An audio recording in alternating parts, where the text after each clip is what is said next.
India's market news headquarters. Cutting-edge analysis. Influential insights. Market-moving intelligence. Broadcasting live from the CNBC-TV18 Motilal Oswal studios in Mumbai.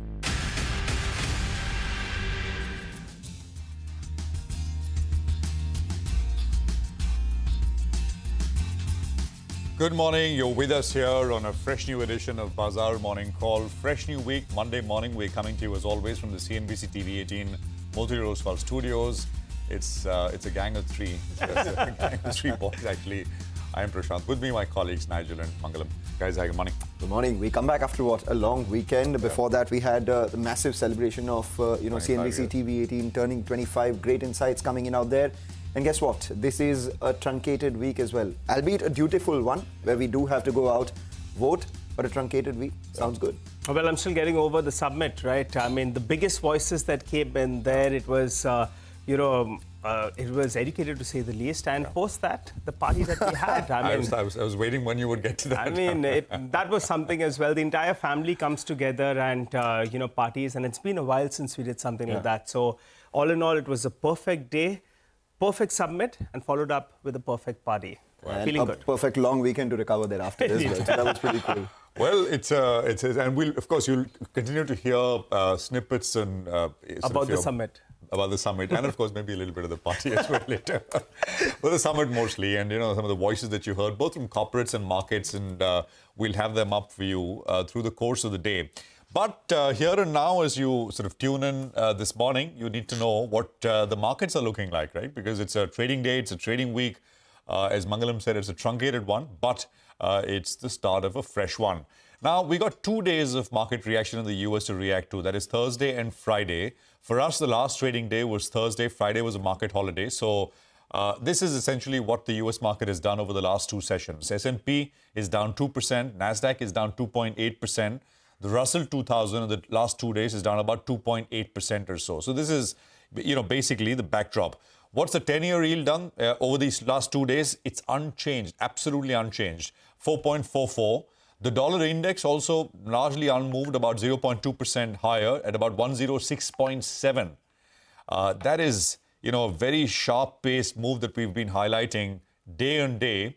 But the last two, maybe the pace slowed down a little bit. Oil prices down 2%, $71 a barrel is where the price of Brent oil was finally at. So the setup, the backdrop that we're waking up to this morning isn't particularly great. I just want to make one quick point, actually maybe two. One is that S&P 500 and the correction that we've seen, it's part of parcel. Essentially because two reasons. One, if you go back to 2016, around this time, the S&P 500 trailing price to earnings multiple was about 19 times. It is 24 times right now. This is trailing PE around the time when elections were over and Trump came to power for the first time, and Trump is now back for the second time. So 19 versus 24. That is one. So valuations are far more expensive. And you look at the level of yield, not the nominal yield, but the real yield. Back then, in 2016, US 10-year real yields were about 50 basis points. They're about north of 2% right now. These are two major differences as you look at what stock markets do, etc., which you need to keep in mind and be cognizant of. Essentially, the risk-free rate is much higher. Secondly, valuations as far as equities are concerned are also much higher. Okay, just a couple of things before I sort of circle back and tie in the levels here. And this is an important week. Markets will remain sensitive to Trump news flow, especially appointments. We've heard many appointments, but Treasury Secretary, that's the important one for markets because, that will determine the trajectory for fiscal spending and things like that. G20 summit perhaps will make headlines, and this is the first big global summit where leaders will be together after the Trump election. And of course, NVIDIA earnings will come through. I think this is Wednesday post US hours. And that again has the at least the potential to set the agenda as far as US markets are concerned. So what are the levels to watch here? Nifty on Thursday that is, left off at 23,533. Guess what the 200-day moving average is? 23,556. So basically we left just about 20 points under the 200-day moving average. we'll see if, that is still in play, or, as the Gift Nifty is indicating, we start straight away much lower. And then we look at the next support level, which is the 61.8% retracement of the entire rally from the lows of election, which is the 4th of June low to the all-time high. That only comes in at about 23,189.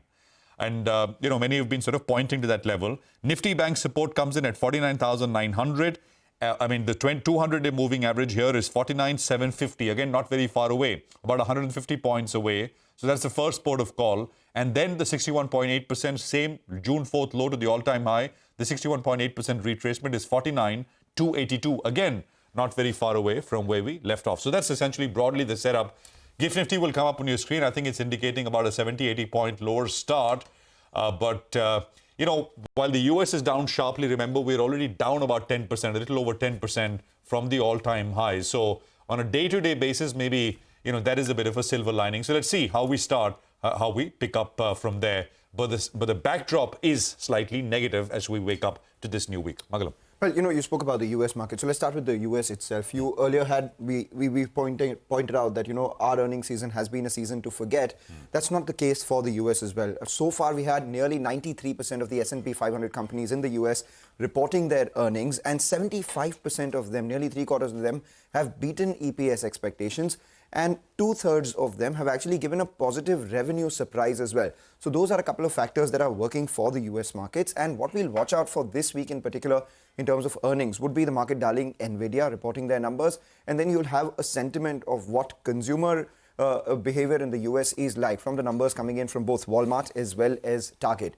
Cues for our own market. We're feeling a little better than we did all of last week. Why do I say that? One, there could be the sentimental impact of CLSA's shift back to India versus China, and we'll discuss more of that in just a bit itself. The second thing we'll watch out for is the reduced FII selling in cash. If you look at it over the last 3 trading sessions, the selling by FIIs in cash has come off from almost 3,000 crores to 1,850 crores. And as a result of which, the last 2 trading sessions, the net flows, the net institutional flows have been positive as well. The third reason, FII shorts, they're fairly elevated. The net exposure is at 2.2 lakh contracts, which is the highest that we've seen in this series itself. And short exposure is at 77%. And the Nifty is very close to its 200-day moving average, so we'll keep an eye out on that as well, an important level. Were we to bounce back, it has to be from these levels itself. All eyes on Maharashtra elections this week. Voting on the 20th, counting on November 23rd. All of this will set us up for an important week ahead. Nigel. All right. Well, the bulls, they are bracing for a bit of a bounce. And the Gift Nifty is suggesting that we pull back close to around 80 points or thereabouts. So what stands between that bounce and what the bulls want? Well, there are 2 factors that are playing out here. One is the dollar index. That's holding at the highest we've seen in the last 1 year or so. And the second factor is the state assembly election results, which we will be getting by the end of this week. My sense is that dollar index, it appears at around that 107 odd mark. It could pretty much have played out, the strengthening of the dollar index, because it's moved very, very rapidly from around the 102 all the way to around the 107 odd mark.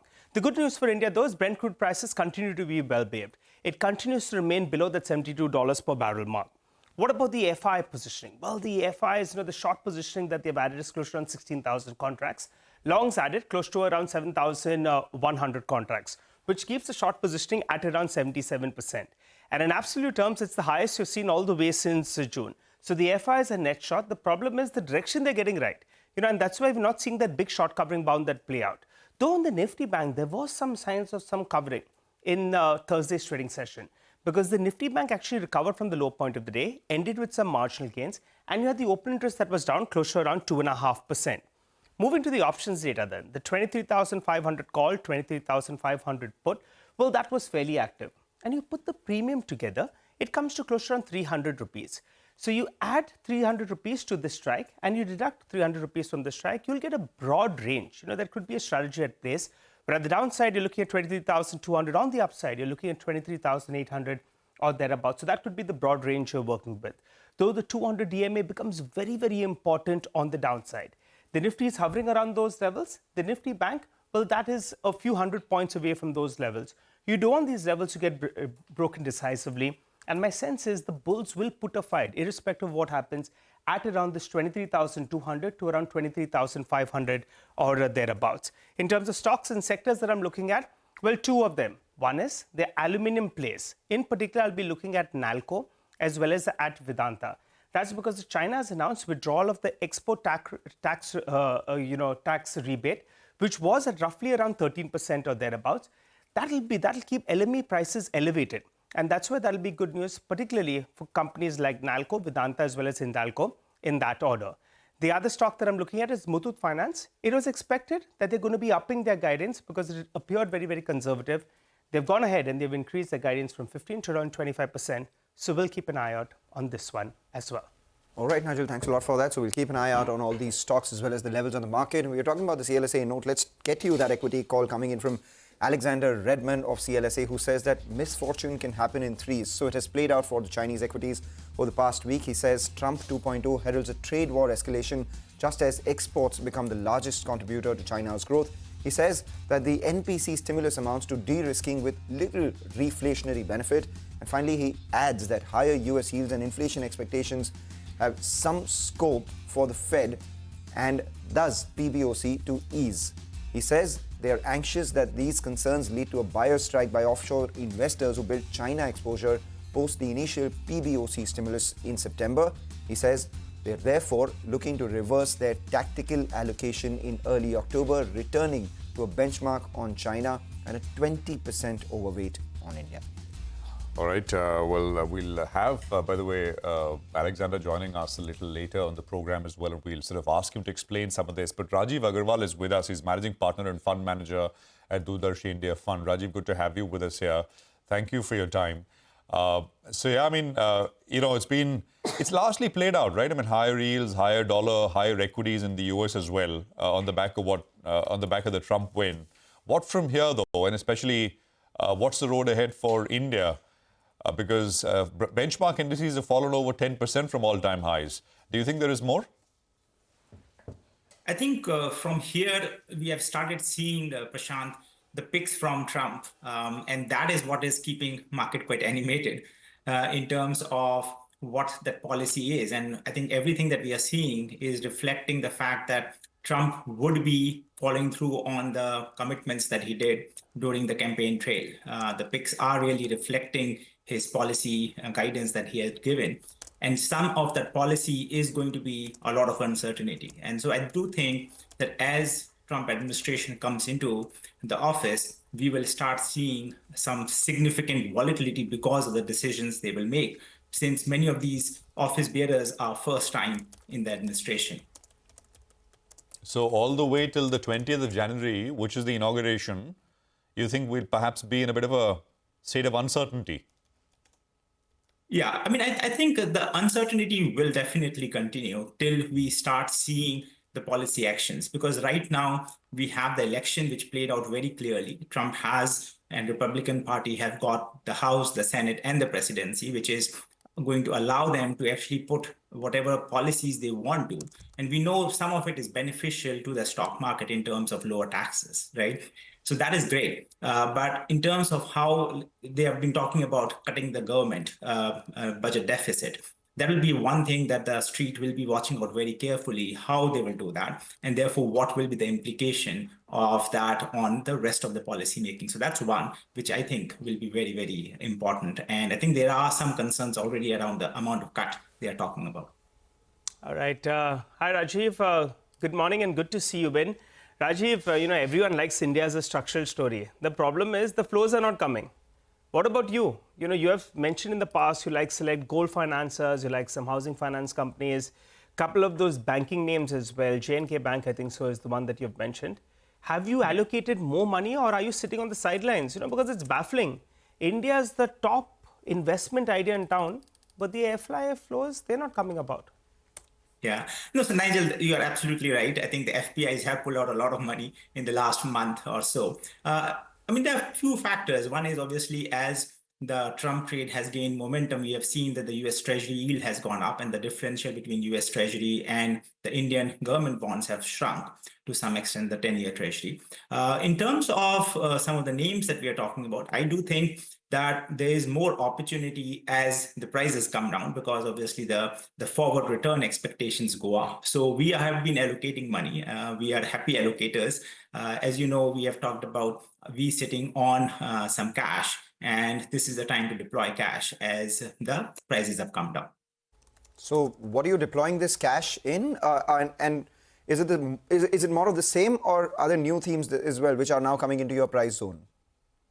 So I think apart from banking and finance, and actually you talked about Muthoot, which was pretty interesting because clearly the gold finance companies are having some new growth opportunities, as is reflected by the results. So I think that's great. But apart from that, even the capital market players have done quite well in Q2, and their prices have come down quite meaningfully in the last few weeks. And given the Indian IPO market, where we think that the deal making will continue, while the brokerage revenue may have some impact, but overall, I think capital market players should do quite well from here, just given the momentum we have in the Indian capital markets.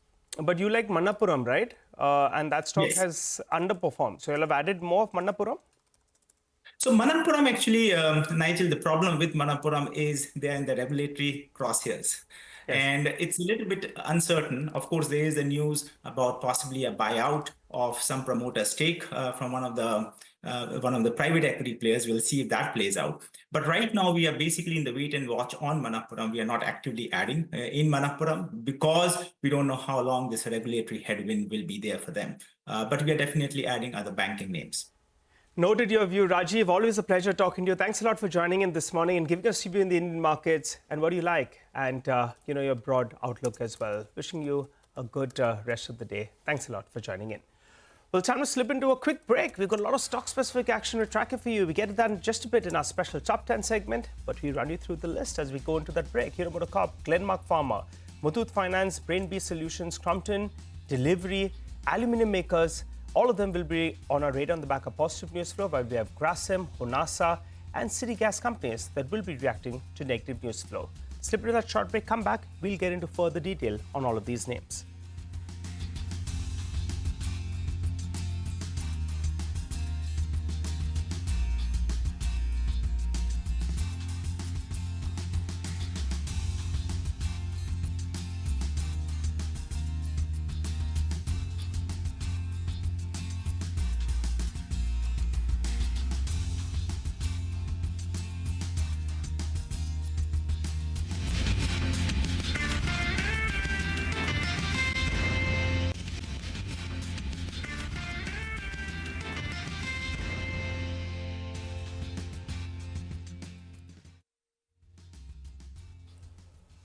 Welcome back. You're watching us here on Bazaar Morning Call. It's a truncated week, but towards the end of the result season, a lot of stocks on our radar. Our research team standing by just for that, the list of top stocks for the day. First up, we go to Sudarshan. Sudarshan, Hero MotoCorp, decent numbers. Morning, Mangalam. So Q2 FY25 earnings for Hero MotoCorp largely looks in line to slightly beat to our expectations. So the question is, what has helped the company report a healthy set of earnings? So the first is rural demand pickup. Company is a leader in the entry-level segment, and in the festive season of 32 days, company has seen double-digit growth for both urban and rural, but rural has done a little better than urban. And second, company continues to see an improvement in realization, and even from these levels, current levels, company sees a growth further in coming quarters. But at the same time, there are some concerns as well. First, company has been losing market share. Second, it lacks in the premium level segment. And third, it has very limited EV profile. But coming to the outlook given by the company looks largely positive. It says it will maintain margin in the guided range of 14 to 16%. Even for Q2 FY25, if we look, it has come at 14.5%. And second, it says it will cover all price points for EV business by latest by early next year. And it's going to launch middleweight electric vehicle motorcycles in partnership with Zero Motorcycles. And the last is PLI benefits will start coming FY26. That will also aid in profitability. So overall, it looks good. And that's the reason I'm going with green for Hero MotoCorp for today.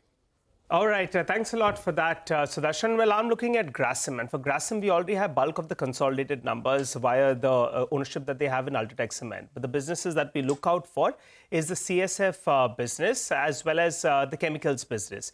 And both those two businesses, the EBITDA number that they delivered was much lower than what Jefferies put out. A couple of reasons. Lower than expected EBITDA in the chemicals business, and also in the new businesses, there was a loss, that they reported, and that was higher than what the street was working with. So the VSF business, or in the CSF business, because we call it CSF since it has it has VSF as well as a couple of other segments in that. Out there, the EBITDA growth was close to 6%, but the street wanted more out there. And in the chemicals business, the growth was close to around 16%. The bright spot, though, comes in the paints business. So though they continue to report losses out there, the paints business revenue number has scaled up to around 440 crores odd, and the street will like this. But because of the capex they're incurring both in the paints as well as other businesses, the net debt number as well has ballooned up. So the read-through is that the paints business is doing fairly well and at par with what they were expecting to do. But the other businesses are fairly volatile. So given the losses that we're seeing in the paints business and the volatility in the other businesses, Jefferies has revised their target price a little bit downwards, and Kotak as well, they maintain their reduced rating with the target price of 2,435. Starts in the red, and then we'll have to see whether or not there's a recovery in store. But let's hop across to Vinny. She's here to track Glenmark Pharma. Vinny? So for Glenmark Pharma, decent good set of numbers that's coming from the company. They've reported a growth of around 7.6% in terms of revenues. Margins have seen a good expansion, 16.7% versus 13% last year. And profits are also seeing a good growth. But do not forget that there was an exceptional loss last time, the same period, of around 325 crores due to the stake sale in Glenmark Life. But even after you adjust that, the profit is seeing a very good growth. So this time the profits are at 354 crores. What is leading to the good growth? One, India business that's seen a strong growth of around 13.9%. Europe business a growth of around 14.6%. And specifically in India business, they've sustained higher growth in the cardiac as well as dermatology therapy areas, which is helping the growth momentum grow further. They're expecting that to be the growth driver going forward. So interesting move coming in from Glenmark Pharma in terms of numbers. We're expecting a green on the screen. They maintain the margin guidance of around 19% and a revenue of around 13,500 to 14,000 crores by the end of this year. Okay, all right. Vinny, thank you very much for that. Muthoot Finance is going to be in focus as well. Sudarshan is going to tell us today about what the Muthoot numbers look like. So good morning.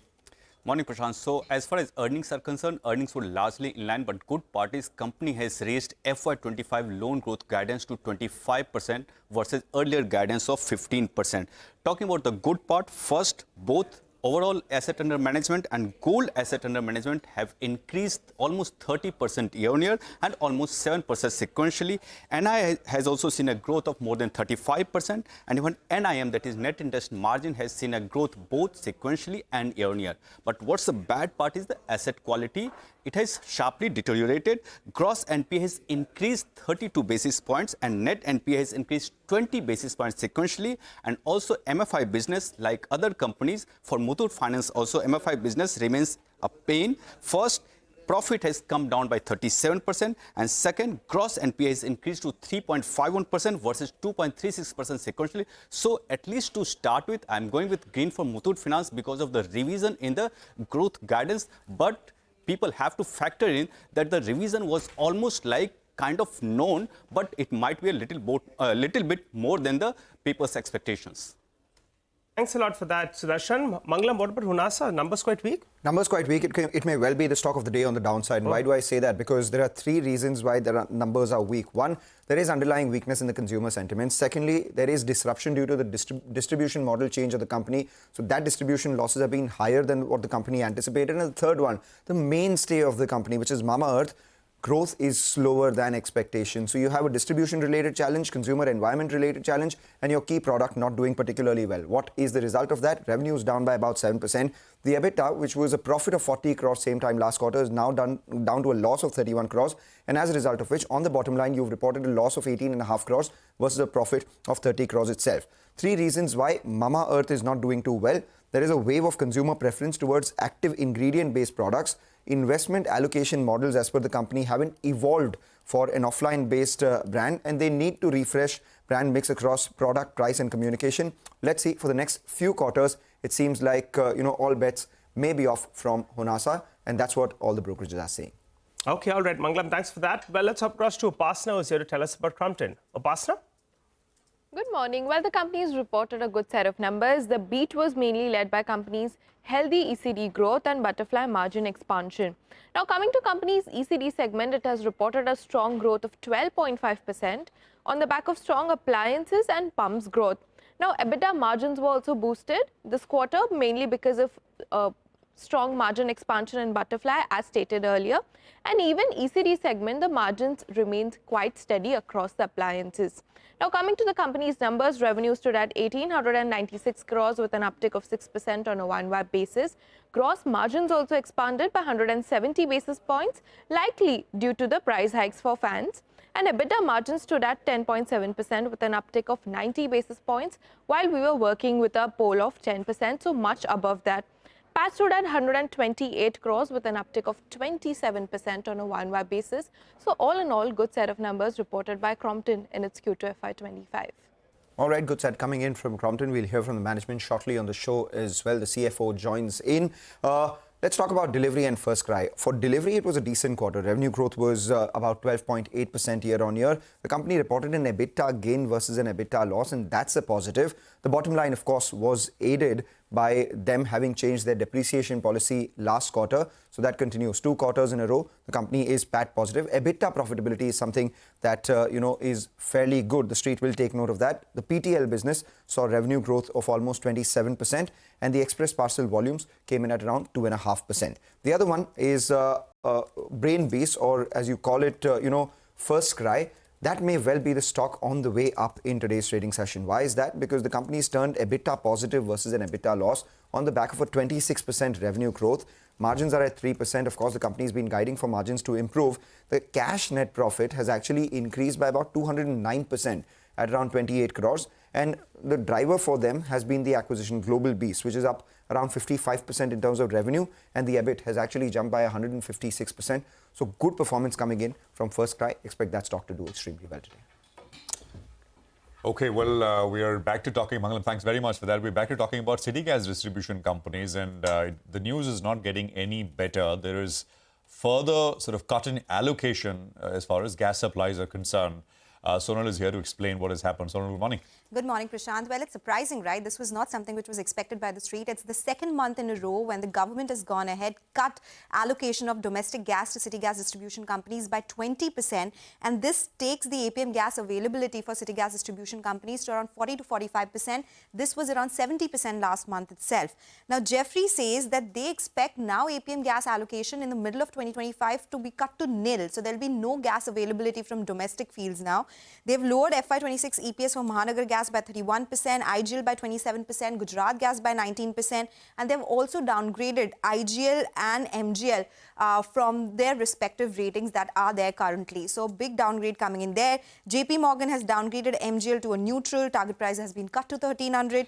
Downgraded IGL to an underweight as well. And CLSA says that this could imply a 30 to 35% cut in their unit EBITDA if they do not go ahead and increase prices, which are expected to be around 10%. But considering the state elections, there's a possibility it could not be as much as 10%. So definite hit on EBITDA is something which is expected. Thanks for that, Sonal. Well, I'm looking at the aluminium producers, and I'll look at Nalco, Vedanta and Hindalco in that order. The reason is LME prices are up more than 5% on Friday. The key reason for this spike was that China announced withdrawing export tax rebate for aluminium as well as copper products effective December 2024. This rebate on exports of aluminium as well as copper in China was approximately 13% earlier. Now, China's aluminium exports, they have been surging up. In this year itself, it's up more than 15% on a year-on-year basis for the first 10 months. And by the end of this year, it could very well be around 6.6 million tons. Now, Chinese aluminium exports, going by that number of around 6.6 million tons, represents close to around 15 to 16% of China's aluminium production and around 20 to 22% of production outside China. Aluminium exports from China are expected to decline from December 2024. So that's what will support LME aluminium prices as well. In this sort of a backdrop, we'll keep an eye out on Nalco, as well as Vedanta, as well as Hindalco in that order. Well, let's do a quick recap then of all the top stocks we just discussed for you. Let's run you through the ones with positive news flow. Hero MotoCorp, Glenmark, Muthoot, Brainbees, Crompton, Delivery, and the aluminium makers which I just spotted. We have negative news flow, though, on a couple of stocks. Grasim, because the standalone business was disappointing. Hunasa, Mangla mentioned, could be the stock of the day, and city gas companies as well. So that's about all the equity market action. But for the time being, let's tell you what's going on in the commodities market. Manisha Gupta joins us to help us out with just that. Morning, Manisha. Morning, Nigel. Thank you for that. Well, aluminum you just spoke about, but the China tax rebate, removing of that is, has supported other metals as well in sense of a spillover effect. So whether it is about copper, where we are looking at some support continuing into the market, it also is zinc, which has started opening on a slightly stronger note. But the other metals have continued to be under pressure. If you look at nickel, we've seen 10% of decline in past 1 month. That is trading at a 4-year lows. And then the steel prices are trading at a 2-month lows as well, with China production at 81.9 million tons for the month of October, and exports at the second highest on record, continue to put steel prices under pressure. But we are looking at a smart rebound also in case of gold and silver. Well, silver did put in 4th weekly decline, and gold put in a worst week since 2021 June, falling by nearly 3 to 5%. But today we've started some support into that one as well. And then crude also, after declining 4% in the previous week, has seen a nearly a 1% of a jump right now. So in Asia markets right now, most of these commodities are trading in the positive. Okay, all right. Thanks a lot for that, Manisha. Well, let's focus on Crompton then. It was a good performance coming for the company in the second quarter, with revenue growth in line with the expectations led by the ECD as well as the EBITDA margins beating what the street was working with. To discuss the past quarter's numbers and how do they see the remainder of this year panning out, we're joined by Mr. Arunachalam, the CFO at Crompton Greaves. Hi, sir. Good morning, and thanks a lot for joining in. Well, overall, quarter 2 was in line with the street estimates, mainly led by the strong performance in the ECD segment, which is more than 75% of your mix. After a stellar summer season in quarter 1, demand in ECD segment was expected to normalize in quarter 2. So which category performed well, and what's the outlook for the second half of the year? This is the 5th consecutive quarter where we have delivered a double-digit revenue growth as Crompton standalone under the Crompton 2.0 strategy that we called out about 5 quarters back. I'm also equally glad to share that as to against 11% standalone growth and the ECD growth of 13%, our profits have expanded by almost 30% on both standalone and consolidated levels. ECD, overall, we have seen a broad-based growth across the segments. Our fans portfolio, we continue to be decisive in our actions. As you have seen, we continue to premiumize the portfolio.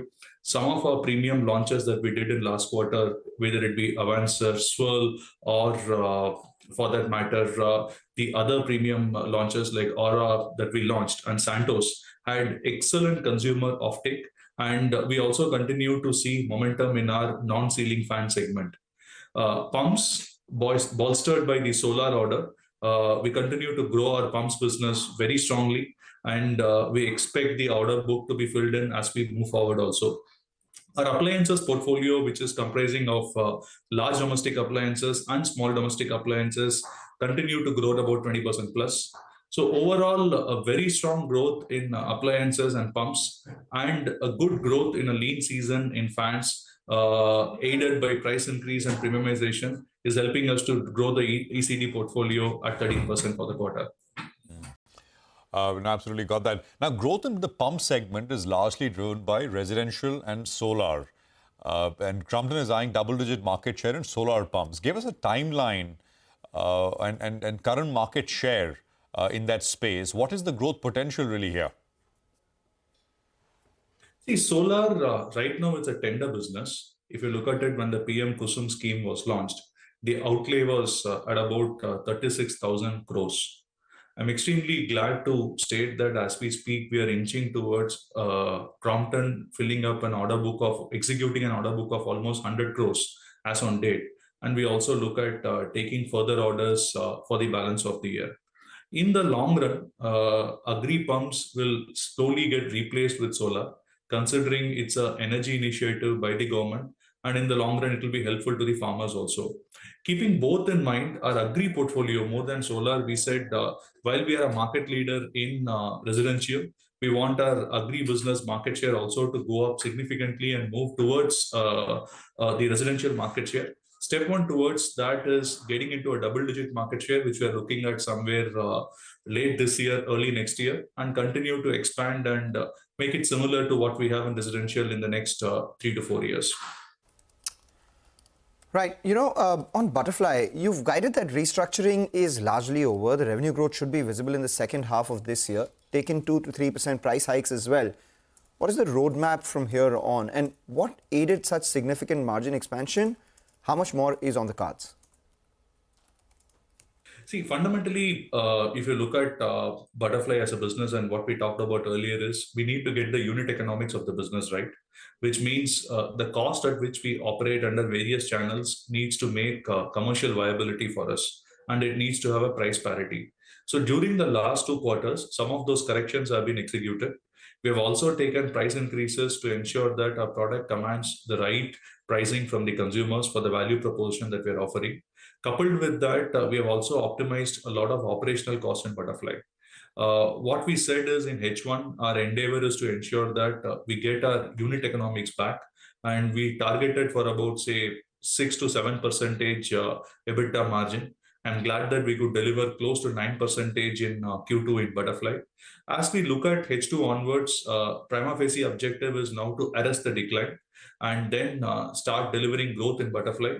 Invest behind the growth, like we have talked about in Crompton 2.0 strategy. This will be led by new product development, innovation. We are looking at a brand refresh and repositioning of Butterfly late this year, early next year, which will also help us to drive the revenue growth. And in the long run, we expect Butterfly business to deliver a double-digit revenue growth and operating leverage to kick in, which will also help us to further expand the margins. Well, sir, given the long-term revenue growth guidance of around mid-teens, from where do you see growth largely coming from? And what's the medium-term outlook? As you look at it, we don't provide guidance of a short-term view. Fundamentally, what we said is our portfolio has an opportunity to double the business over a period of 5 years. And this will be led by 2 or 3 aspects. One is our existing portfolio led by fans. We think there's a great opportunity to grow in the fans category. This will be geographical, channel, and also product segmentation via premiumization, both in indexing and BLDC. We see solar as a great opportunity. We have seen that in pumps, and we have started executing that pretty well. And we see that in the long run, the order book can go up from where we are today. In terms of our appliances business, that is a category now for many quarters, we have been growing at about 20%, combination of both large domestic appliances and small domestic appliances. Separately, kitchen as a portfolio is today the largest segment that we operate in. The size of the market is almost 35,000 crores. And in the long run, our endeavor is, can we capture a 10% market share of that? All this put together, and we also look at entering in a couple of new categories in the near future. And that should also help us to double the revenue from where we are today in 5 years. All right. Thanks a lot, Mr. Anuratchalam, for joining in and giving us your views on the business going ahead. Wish you good luck for the second half of this year. We take a short break, come back. On the other side, we have Prakash Diwan joining in for some fundamental stock talk.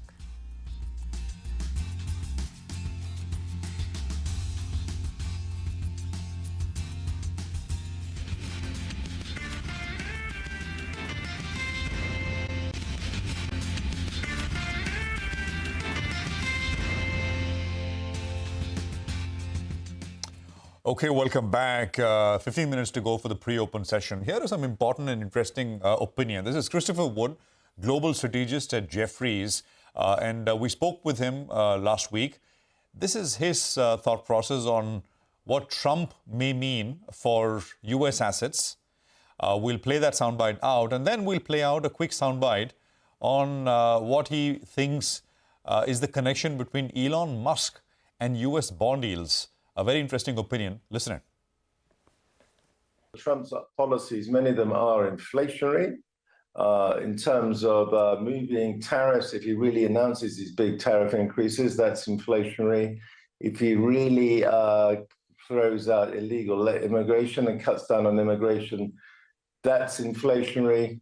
Moving production to America is inflationary. So there's a lot of inflationary headwinds, which is why my structural view on Treasury bonds remains bearish. I've been of the view that Treasury bonds have entered a bear market since the Fed printed all that money in the spring of 2020.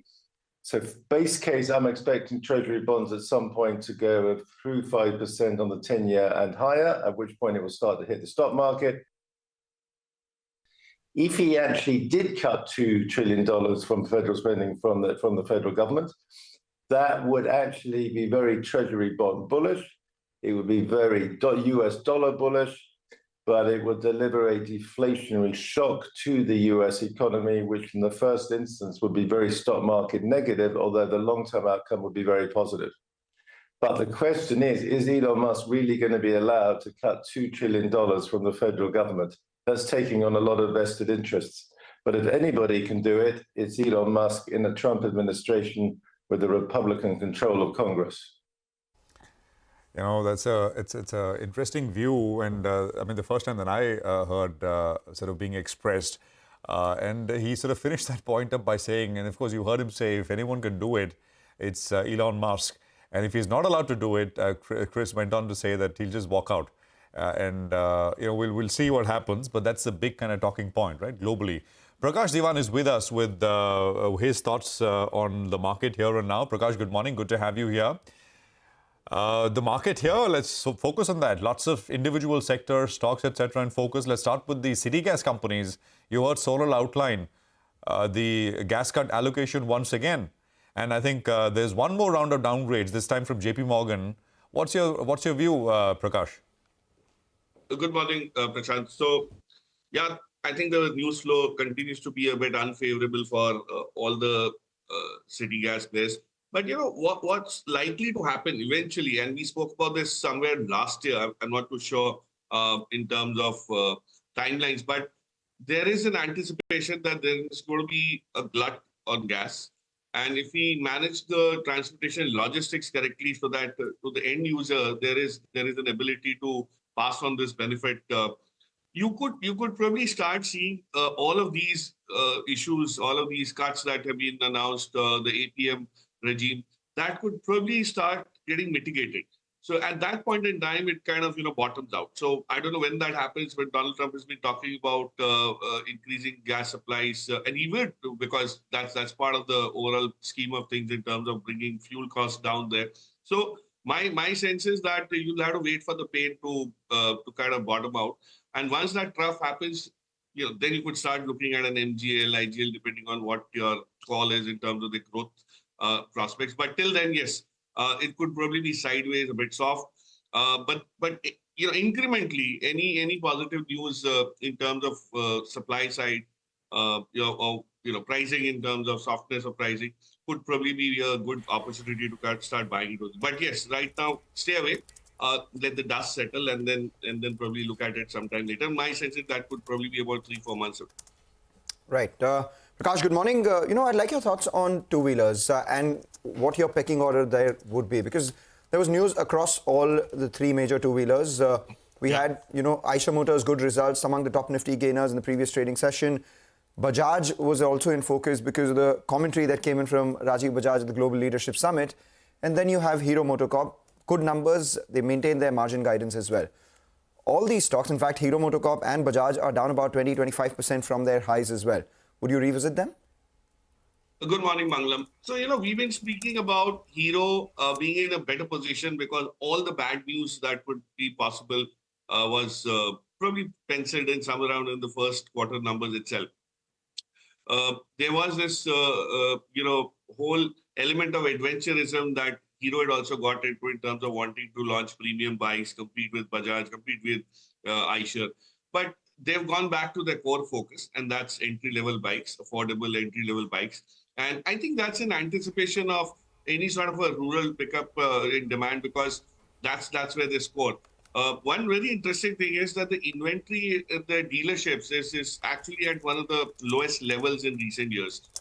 So that, whole thing of restocking could probably be a very big benefit. Now, whether that happens during this festive season, we'll, of course, wait for the numbers in another 10 days' time from here. But eventually, I think Hero will probably benefit out of this demand revival better than or before the others do, whether it's Eicher or a TVS.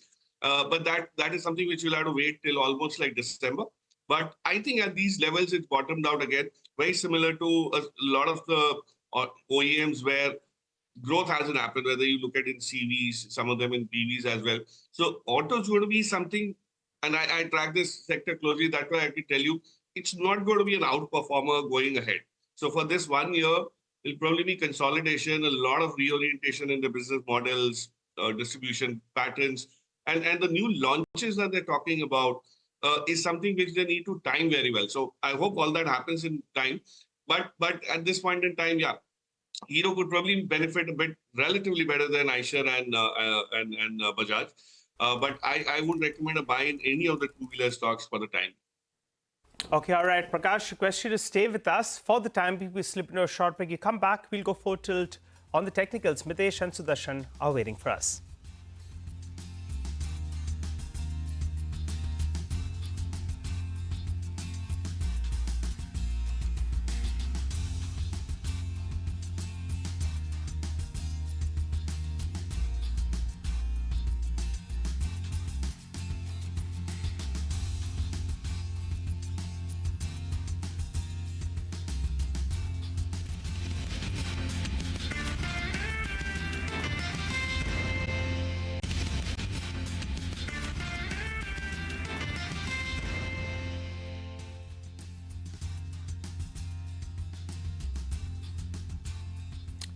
Welcome back. Well, let's get straight to the technicals then. Mitesh as well as Sudarshan are with us. Good morning, gentlemen, and thanks a lot for joining in. Mitesh, go first. A bounce is pretty much due, but the problem is the dollar index continues to remain firm. And also we have a state election outcome that lies in the balance. What's your view on the index from here on? Morning, Nigel. So a bounce was due last week as well. I was hoping around the 200 average, the Nifty will try and get into some kind of a reversal, at least on a short-term basis. 23,550, 500 was the zone, and we closed right there on Thursday. Now, I think, with today, the gift Nifty indicating a gap down, I think what will be important is to capture 23,550 again. If we fail to do that, then I suspect we are possibly looking at a test of 23,000, and despite being oversold, the market can continue to fall if there is no sign of a reversal happening. So 23,000 is the first target in the worst case scenario. And over the weekend, this question I'm sure would have bothered a lot of people where, what are the levels on the downside which the markets could hit. And I said in the short term, my understanding is that we might head towards 22,700, 650 zone as well. So we'll look at one. If the gap gets filled today or by tomorrow maximum, which a gap down can get filled today or tomorrow by maximum, then I think we would have completed a short-term low. Otherwise, we might see levels of 23,000 and in the worst case, even 22,700. All right, 23,000 and 22,700. Let's go across to Sudarshan and try and figure out whether, he echoes the sentiment as well. Sudarshan, I remember the last week you joined in, you said that you were shorting a couple of blue chips as well because there wasn't any visible upside on the frontline indices. Has your view changed? Yeah, good morning. Unfortunately, no, because two things have happened. One, the Nifty was in a trading range and then it was breaking down. That breakdown is clearly visible. And second, the US markets had a bad day on Friday when we were closed. So we are not starting with some good, say in a good environment. Now, the only plus point is that I think we are all observing that the intensity of selling is coming down. That's the momentum of selling. The selling itself continues, but that sudden 200-300 point declines are slowly shrinking. Now, that could mean something or it may not mean anything. But given today's environment, there is no buying opportunity. The markets must pause. They must tell us that, okay, we are testing the lows and finding the lows to be holding. So that process takes time. I don't think we should be traders. Most traders should be looking to buy the Nifty today. Focus on stocks. Okay, focus on stocks. So let's focus on stocks. Gentlemen, good morning. Sudarshan, what would your picks be? It's a mix. Astral is a buying opportunity. Stop under 1,730. LTIM is a buy. Will stop under 59.20. And I have two intraday shorts and they're good names. So this market is clearly not willing to reward good names now. PI Industries is an intraday short to stop above 43.50. And Adani Enterprises is also a shorting candidate. Will stop above 28.45. Okay, got that. So those are individual names. Mitesh, what would your trades be? Morning, Prashant. I have more of sell calls. Sell on MCX with a stop at 6,015 for targets of 58.30. Crompton is a sell with a stop at 376 for targets of 360. A sell on Malico Keep a stop just above 600, look for a target of around 572 to about 570. And the solitary buy call, which was a buy on Thursday as well, did very well, is Indian Hotels. I think still remains in a strong uptrend. So buy here with a stop at 729 for targets of 775. All right, we'll keep an eye out on Indian Hotels as well. Tomorrow is the investor day of the company, so any commentary coming in from there would be extremely crucial. Take a short break, come back, get you more on the markets. Also, we have the opening, the pre-opening, and we'll connect with Piran Engineer at CLSA from the sidelines of the CLSA conference to focus on financials. Stay tuned.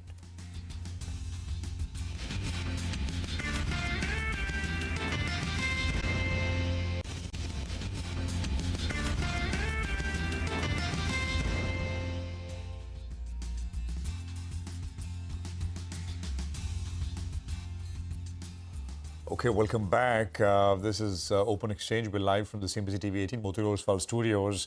As we said, we're going to play out sound bites that we got from that sort of big event on Thursday, which was celebrating 25 years of CNBC-TV18, the Global Leadership Summit. Well, on the markets panel, we had Ramesh Damani, Ramdev Agarwal and Manish Chukani weighing in on the current market fall, the reasons, the diagnosis, and of course, what ahead. Just want to play out a few sound bites and we'll just see you.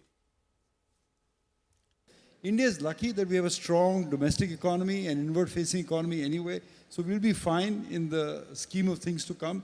But I think the world perhaps may look a bit different. I think just after it looked different after the Berlin Wall fell, and we had 35 years of peace, prosperity, unparalleled global wealth, I'm not sure the next 35 years will be as easy for the world as the last 35 were. In terms of market returns as well, maybe? In terms of market returns, in terms of which economies do well, because what was the basic model? Singapore, Taiwan, Korea, export to the US. The US had big enough shoulders that they could carry everyone along with them. And they carried everyone along with them.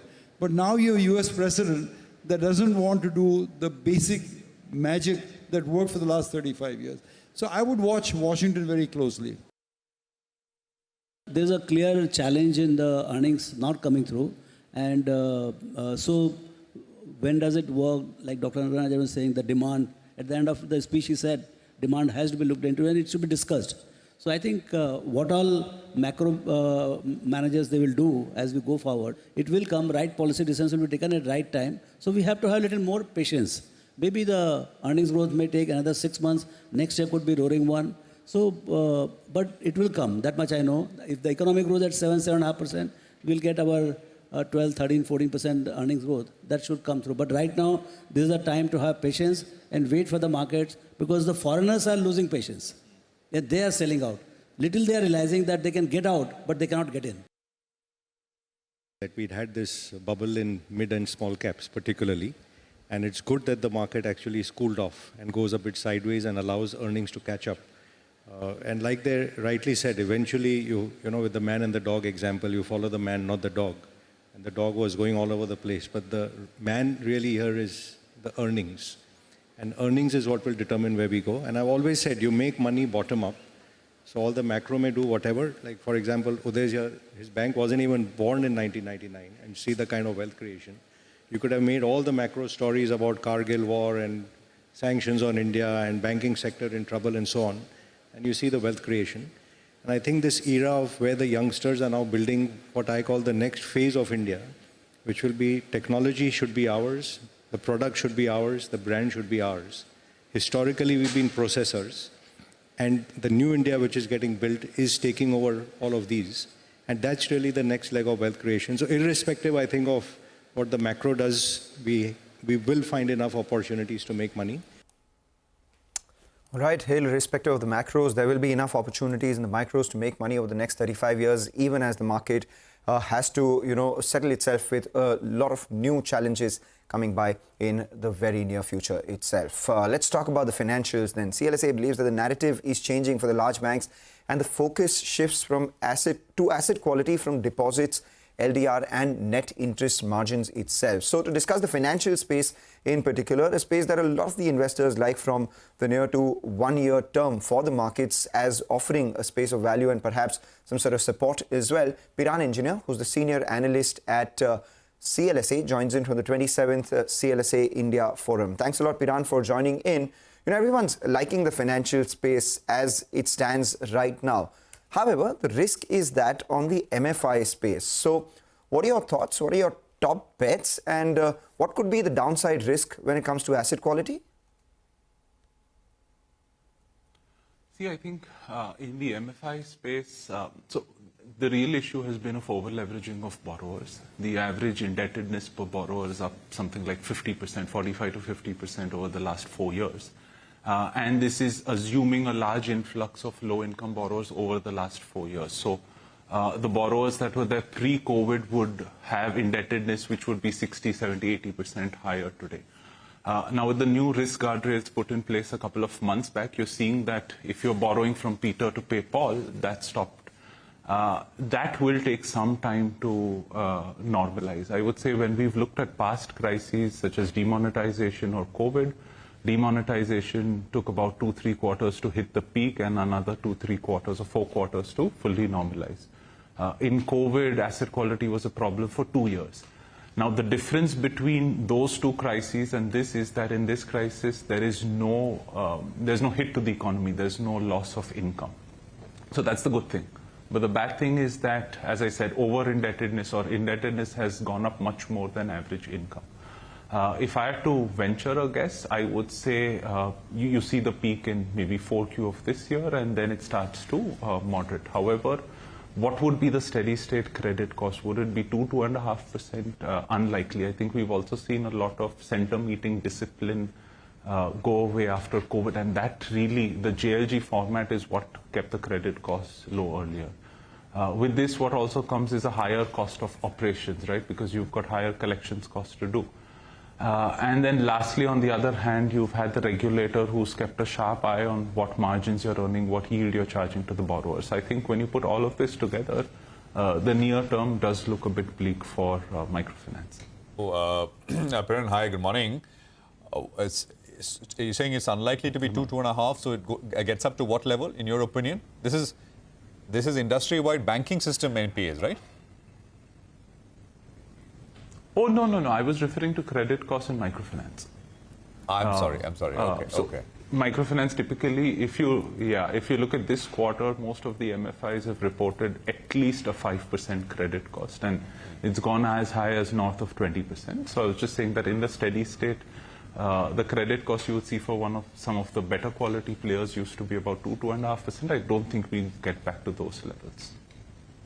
Just to complete the point on MFIs, so it's not yet time to buy names like Credit Access, which arguably is the highest quality name there. Stocks halved, valuations are much lower than historical levels. You think give it time? See, I think we'll refrain from stock-specific ideas, but yes, I don't think it's the right time to buy any MFI name at the moment. Okay, all right. Hi, Piran. Good morning and good to see you. And this is Nigel on this side. Looking at some of your recommendations, and you're willing to, give the long arm to some of these names like Bandhan Bank, among others, which actually have been ranked underperformers.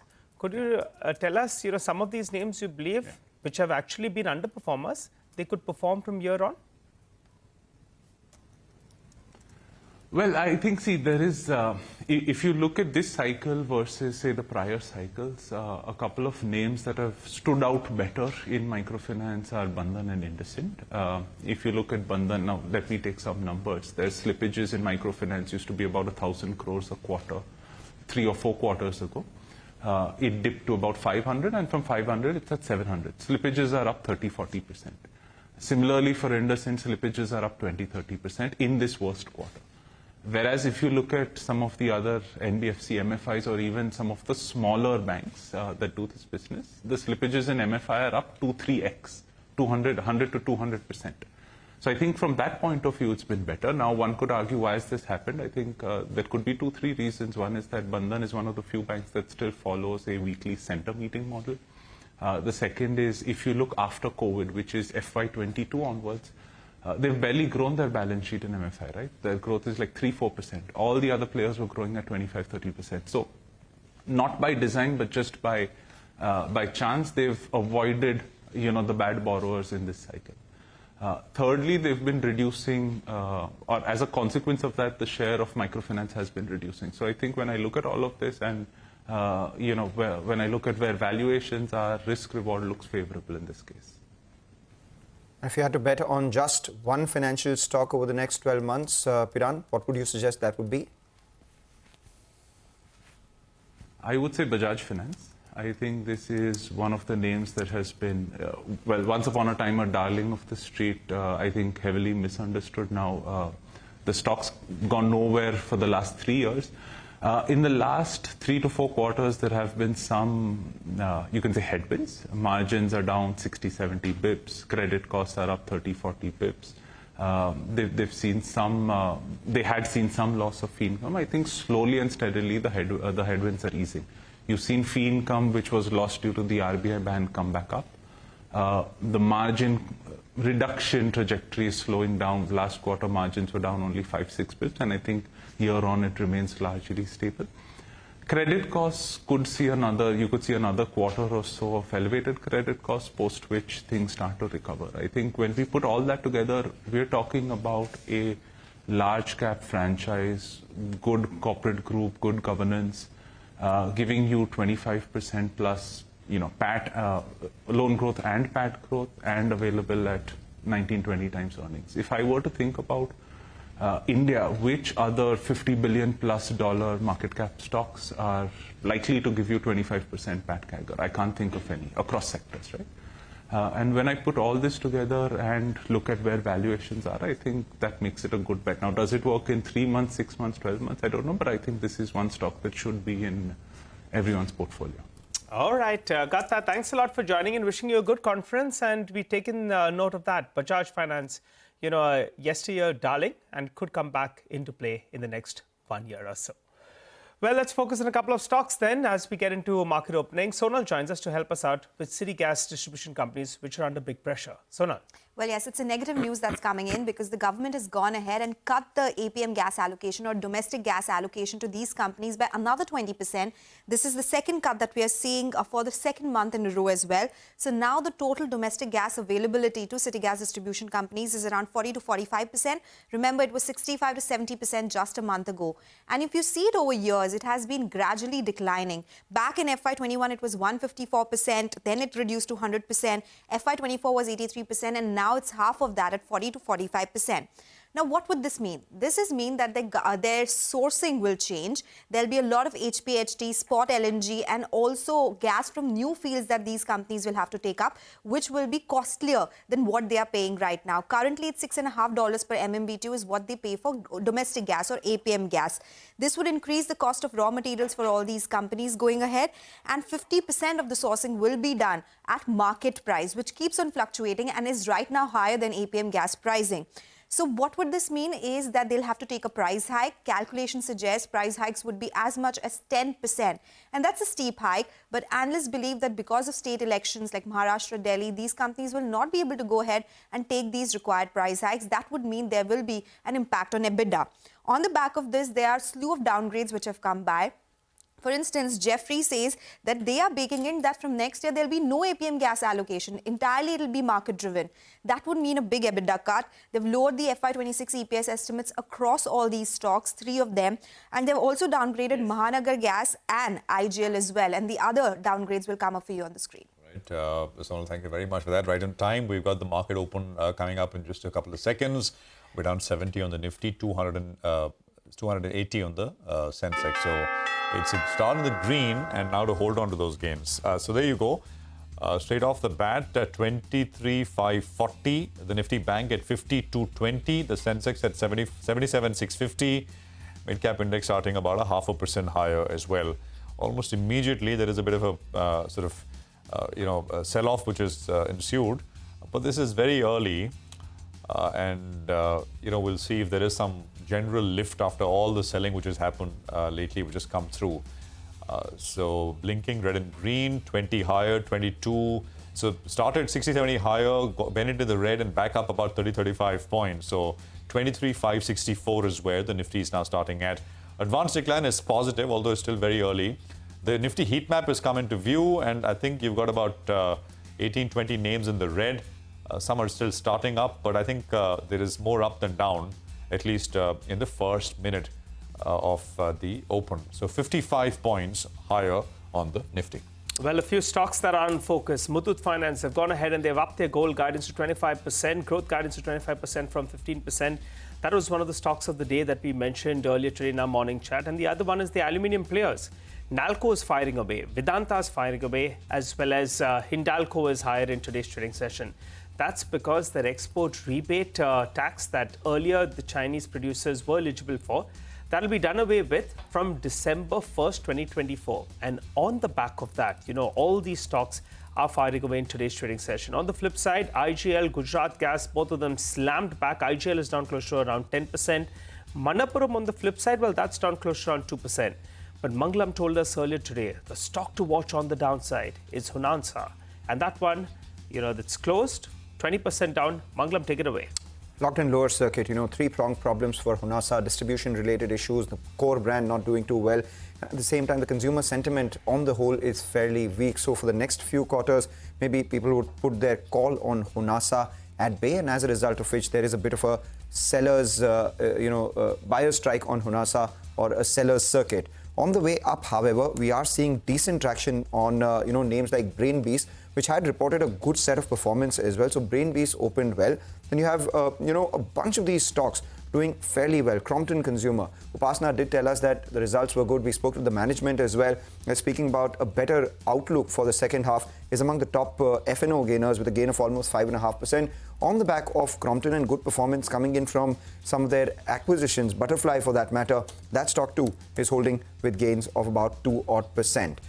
The stocks which are not doing particularly well have to be the city gas distributors and a couple of these others as well. We have Deepak Nitrite, which is lower, Strides Pharma, Alembic Pharma down almost 2.5%, but it's largely news driven. Stocks which have decent news backing them are seeing good traction. Sudarshan also told us that Hero MotoCorp reported good numbers, fairly optimistic commentary coming in the conference call as well. That stock up around 4% on the back of good numbers that we've seen. We saw Eicher Motors be the top Nifty gainer in the previous trading session, Thursday that was, and now today we have Hero MotoCorp. So aluminum stocks, Hero MotoCorp among the top Nifty gainers, and we have the top losers in the form of city gas distributors and Honasa, which stands out with a 20% lower circuit.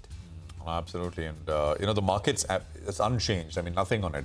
1 point change after the first couple of minutes of trade. 23,540 is where we are trading at. So we are, I think, still around the 200-day moving average, almost exactly at the 200-day moving average as we begin and get going with this session.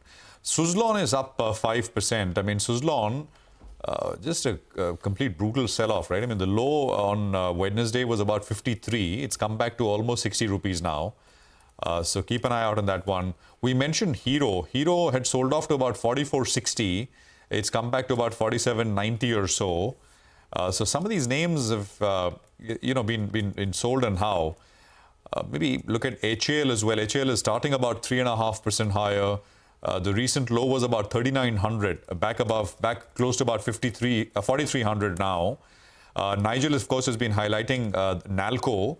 Nalco is up, is the biggest volume-led gainer, by the way, 5.5% higher on Nalco. I think we mentioned Muthoot Finance, and you'll hear from the management in just a bit from now. Stocks up 5%, so 1864. I think the recent high was closer to about 2,100. Stock fell to about 1,750 or so, and about 1850, 1860 right now. So these are, basically reversals, turnarounds, whatever you want to call it. But we've seen a fair bit of activity and movement in the last few sessions. The big loser is, of course, biggest volume-led loser is IGL with a 10%, I think, limit down 10%. So 365. PNB Housing got that. There was that big block which happened. It's down another 6.5 actually. 845 on PNB Housing. Akim's drug just hasn't stopped falling. I remember speaking with the management early last week after results. It's a recent listing. And stocks at about 553. It's fallen below what it came to the market at. MGL is down another 10%. And of course, Mangalam pointed out Honasa, which is seeing absolutely no bids at this point. We're back down about 40 points, 23,493. Just under 23,500 is where we are now trading at. Mihir Vora is with us, Chief Investment Officer at Trust Mutual Fund. Mihir, good morning. Good to have you with us here this Monday morning.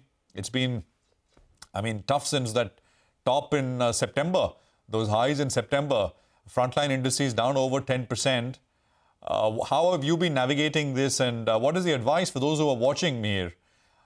The point is, when we say, well, go buy the dip, you've got to have created cash to be able to go buy the dip. Otherwise, you're just sort of you're seeing prices fall, portfolios under pressure. And I reckon some of that is playing out as we speak. What's your sense? Good morning, Prashant. Always a pleasure. So, Prashant, I think there is cash on the sidelines because last month, again, was a record month for mutual fund inflows. And I'm assuming that the other inflows continue in the insurance, EPF, NPS space. So there is institutional cash definitely out there. If you look at the net buying numbers, they're not that large. So there is cash on the sidelines, definitely. The markets are at crucial support levels. A lot of the indices, the mid-cap, the Nifty, etc., have come very close to that 200 DMA, which typically tends to be a big support unless things are completely awry. But I don't think things are completely all right. I think what's happening is that there is a little bit of a divergence between the Nifty, which is the most popular index that is being followed, and probably the broader indices. So if you look at the Nifty, because of a lot of global sectors and some financials in MIT, we have seen earnings downgrades, and obviously that did lead to a correction in the Nifty. But on the broader market fronts, the results have been more, I would say mixed rather than negative. So for the small cap indices or for the NSE 500, really we haven't seen earnings cuts. So I think maybe the Nifty is becoming a little bit more globally exposed in terms of the behavior. And the domestic, more domestic looking indices are doing quite well. You're asking what we are doing. I mean, we are quite lucky that we launched a small cap fund last month, and we are in the process of deploying. So I'm not complaining for the deployment of that fund. Right. So what sectors are you backing in the small cap? What's looking good after this fall? The same ones, Mangalam, that we discussed, the domestic themes look good. I'm still positive on premium consumption, financialization, savings, all the physical asset creation themes like, capital goods, construction, real estate, infrastructure. I don't think too much has changed, frankly speaking, as far as the themes are concerned. I think what's also happened is Indian markets obviously did very well. We are looking at the outflows that we've seen in October and November, which is huge. There's no, doubting that. I mean, there's no debating the fact. But we tend to forget the fact that June, July, August, September actually saw more inflows than the outflows that we've seen so far in October, November. So India did receive a disproportionate amount of money. Maybe it was passive funds, maybe it was the general trade, the global trade. But because we received disproportionate amount, we are probably losing that, that big of a fraud. So I don't think it's a vote against India globally. Money is being withdrawn from emerging market funds, from global funds into US-based funds, which is natural. But I think this is, a one-time knee-jerk effect that's happening because of the US election results. Because if the Democrats were in power, the status quo would have been a weak dollar, record deficits, gold, etc. going on, inflation going high. But because now it's the Republican Trump in play, many of those trades are being unwound. So it's not necessary that the dollar will end up being stronger 1 year down the line, 2 years down the line. But the unwinding of trades, which was pro weak dollar, is probably what we are seeing. So my guess is that typically fund managers, hedge fund managers, etc., don't want to keep positions into the year. So as we end November, these trades should come to an end, and we should kind of see less volatility. All right. Hi, Mir. Good morning and good to see you. And Mir, the past quarter was the most disappointing in multiple quarters in terms of earnings. Do you think Q3 actually could be a pleasant surprise? I ask you this because the government spending has picked up substantially. And also, if I look at the various collection of GST collections as well, have been fairly strong. So there are indicators that actually that slowdown could have been transitory in nature. Would you back that point and believe that earnings could pick up from here on?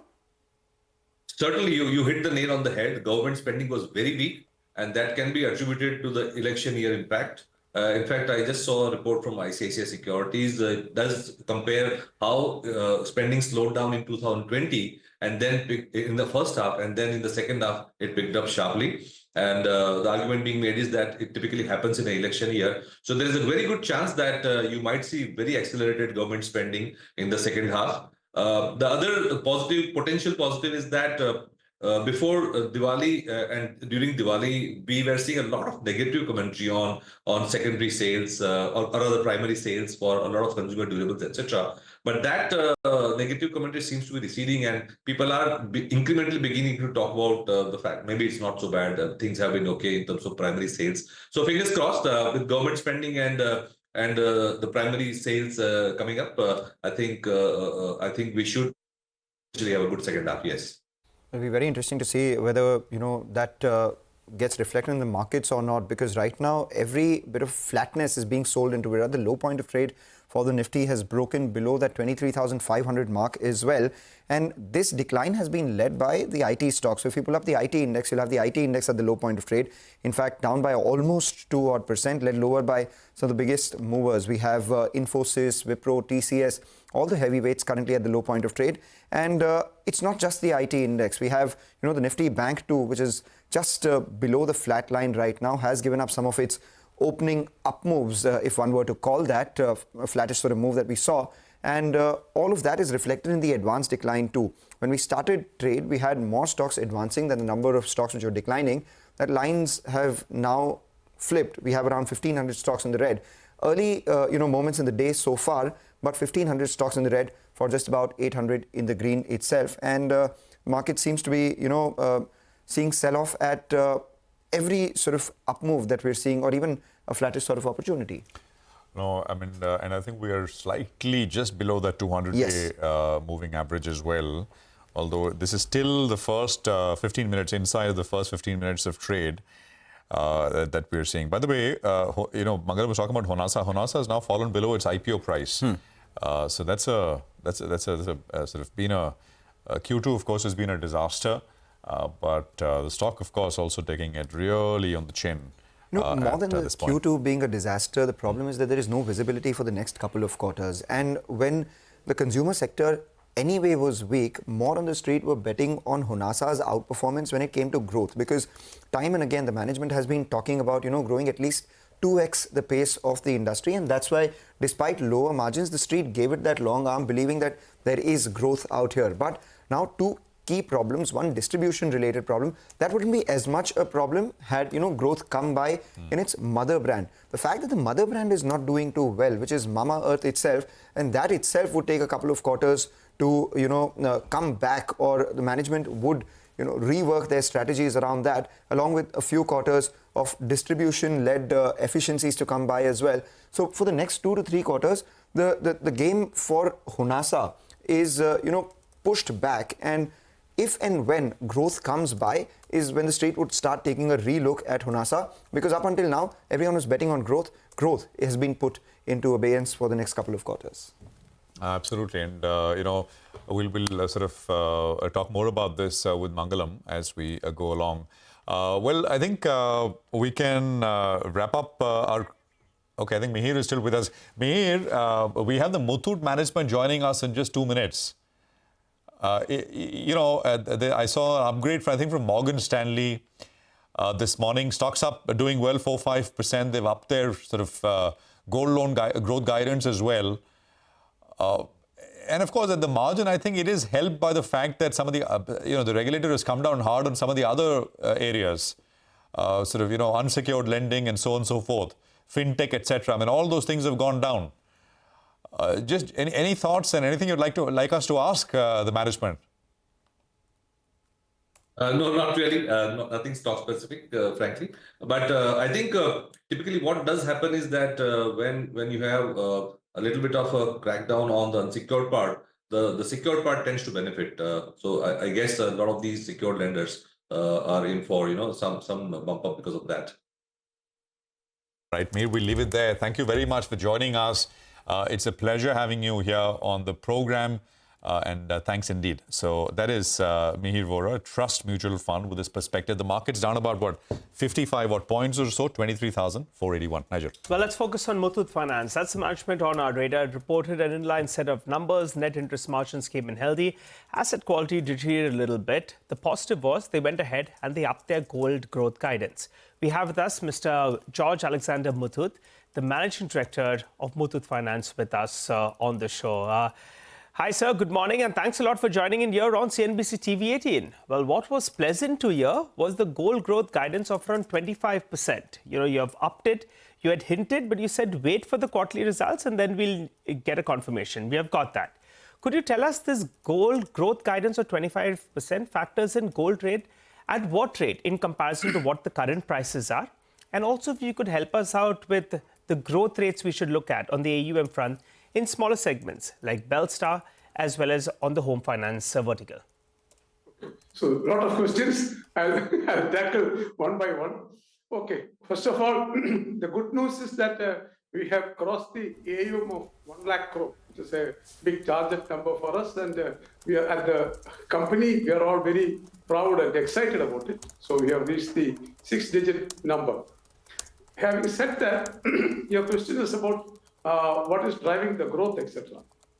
I feel I should delve a little deep into this, saying that there is definitely a growth story in India. And for the growth story to continue, people need funding, people need purchasing power. Of the last 2-3 years, they were definitely getting it from all sources. But in the last 2 quarters, there have been a lot of cautions by the regulator about unsecured lending, whether it is microfinance or personal loans, unsecured lending. There have been a lot of cautions and probably a lot of instructions to banks and NBFCs, etc., to go slow on the unsecured lending. In fact, the fintechs have almost dried up. Fintech lending is almost dried up. Co-lending, everybody is very concerned about co-lending, especially to the unsecured. So banks and NBFCs exactly are not very, very keen to do a lot of personal loans, etc., on unsecured. At this point of time, I should look back only at what was during the COVID time, when banks were not lending on these areas. Then the gold loan came into play.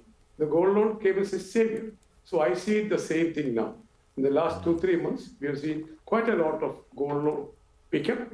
There is demand all over the country, especially in the last 2 quarters, because I feel that there has been a slowdown in the disbursal of unsecured lending. So that is why we thought that we should be able to revise our guidance to 25% in the gold loan sector. So this 25%, sir, factors in gold prices at what rate? I ask you this because gold has come off 6% from the recent peak.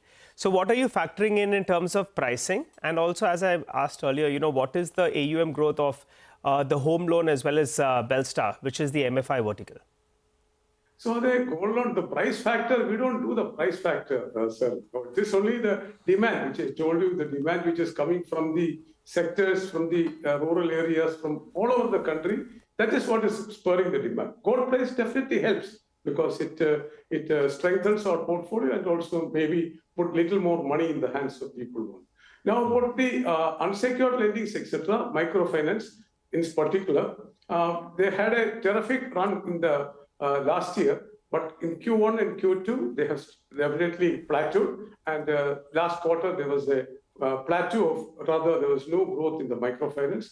But as usual, microfinance occasionally comes through these issues, maybe during several periods of time. So we should see it also only as such a period. But we are definitely not going aggressive on the microfinance. Probably we will see in the next 1 or 2 quarters, we'll see almost a very, very low growth or almost a nil growth in this microfinance sector. In the home finance, yes, we are doing well. The gold finance department is doing well. So too the other subsidiaries. All right, Mr. Muthoot, hi, good morning, and good to speak to you, sir. And you took words out of my mouth. I was prefacing and getting ready to ask you whether the regulator coming down hard on other areas is helping you. And I think you very clearly said that at the margin that has been a big driver, right? People are turning to gold, and gold financiers like you have been some of the oldest in the country. So, I mean, it could be faster than 25% as well, right? Because, I mean, as you began by saying people need funding and other sources have all dried up for one reason or the other. So it's possible that it's... Continue, please. No, I'm saying it could be 30%. It could be higher. I mean... Don't put words into my mouth. Anyway, what we do is, actually, we have always been conservative. We'll see whether we can do more than that also. But there are so many things, challenges which can come in the way also. If nothing is, there are no such challenges, etc. I think we should be able to see, because the point here is that people need money, sir. Spending power is definitely important, and that is important for the economy also. So people need to have purchasing power, and this is where people are using it. So it's possible.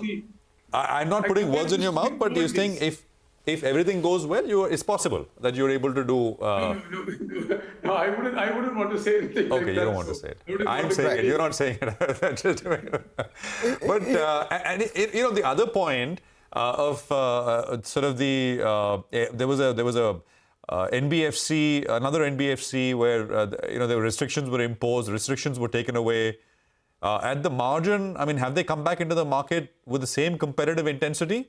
How has that changed things at all, if it has?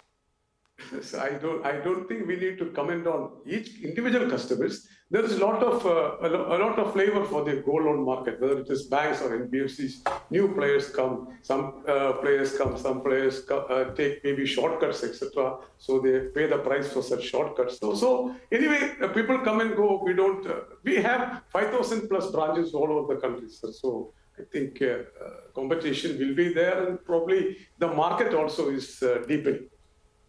All right. Sir, you said that when customers have no other means of income, they look to spend by raising money from the gold that they have. And as a result of which, the growth may be higher than your 25% guidance as well. But the question then is that on recovery, asset quality. What is your guidance on asset quality from here on? And on microfinance as well. What's the outlook on the IPO? Because the next couple of quarters, you say there would be nil growth. Yeah, so the asset, but no, it is not because of this that we said the 25%. 25% is because of the demand. It is not that people are not getting any unsecured loans. They are getting unsecured loans. People are getting, a section of people are not able to get it. Those are the people who are coming to the gold loan. It's not that everybody is coming to gold loan. Some people who are not able to get an unsecured loan easily because of maybe the tighter underwriting by the banks and NBFCs, etc. Those are people who are coming for this. So maybe we will stick to the 15 to 25% growth rate, sir. We'll stick to that. And about the microfinance, yes, what should we say? The environment is not very conducive for an IPO now, and they have sufficient funding also. And I said, because if there is not going to be a big growth, the IPO can take a little more time also. Doesn't matter. It's a factor of the market conditions. Okay, right. So the IPO happens sometime next year? Or maybe it's a function of how the market is reacting to it. It is not something for Muthoot alone. It is for the microfinance sector as a whole. If things look up, then and funding is required, then we'll go for the IPO, sir. About the asset quality, for gold loan, there is no asset quality issue at all, because all these are more than 100% secured with gold loan. All right. The last time we chatted, sir, we were trying to push you for a timeline with regard to this microfinance IPO. As you're clearly stating, for the time being, it's, not on your radar. Maybe it could be a story for FY26. So we'll revisit that at an appropriate time. As you're telling us, asset quality is not a big issue, but split it up for us vertical-wise. If you could give us a gross NPA, net NPA number for your core business as well as for the MFI business, because it went up a little bit. So give us a broad guidance we should work with, and if you could specify which vertical you're talking about. So I'll come to the gold loan sector. First, the gold loan, the NPA is about 4.3% or so. Yes. But it is 100%, 110% secured with gold. Why we are again carrying it in our books is just to help the customers. I can easily auction the gold, but when I auction the gold, there is so much of excess money, I'll have to start refunding it to the customers. In fact, I'm doing very injustice to the customers by auctioning. So we are trying our best to ask the customers to pay something, pay some interest, and still carry it in our books. So even though I'm carrying it in the books, we are fully in the money. So in that sense, we are more a service to the customers than maybe a little questions from people like you about the NPA. But NPA doesn't translate into a loan loss. Now, coming to the Belstar, yes, last quarter it was 2.35 and this quarter it is 3.5. That is a factor for all the players in the sector. So probably it should remain there only. And for the others, it is again a tad higher. Muthoot Home Fin has come down from 175 to 159. Muthoot Money 1.67 to 2.0. Right. So it's all manageable range only. All right.